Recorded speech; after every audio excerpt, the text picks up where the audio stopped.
Yazıb ki, x və y natural ədədləri üçün qəşəng sualdır. Bərabərlik doğrudursa, x-in ən böyük qiymətini tapın. Deməli, sən burada nəyə fikir verməlisən? Loqaritma 3-dən 150 faktorialdan burada ayırdıqları tam ədəd var. Yəni, bu sanki belədir. Loqaritma 3-də 3 üstü tam böyük x var. Plus loqaritma 3-də y var. Və deyir, bu x ən çox neçə ola bilər?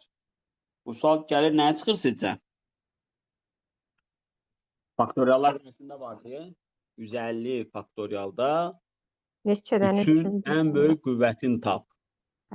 Yəni 3 ən O çox... bölüm deyə müəllim bildim. Bəli, Sual bəli, yadımda. bəli, bəli, bəli. Nə deyildi ona? Lagrange teoremi deyirik, nə deyirik? Tam yadımda deyil. Yazırdıq 3-ün Adı məndə sayıları. tamam yadımda.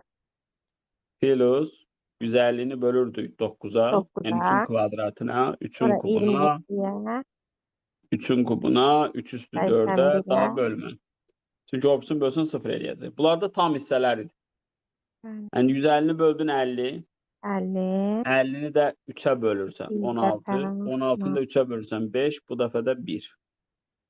Sonra nə qədər eləyir bu? 22, 23, 73, 72. 72. 72. Sonra 72. Deməli, x-in ən böyük qiyməti də x-in ən böyük qiyməti 72-dir. Çünki sən burada ən çox 3 üstü 72 yaza bilərsən. Digər vuruqda A var. Yəni da digər vuruqda 3 yoxdur. Yaza düşdü. Və bu qayda ancaq sadə vuruqlar üçün keçirdi. Yəni 3 üstü, 5 üstü, 2 üstü. Başlayırdıq kvadratına, kubuna, üstü 4-ə, üstü 5-ə belə bölərək getməyə. Bildik?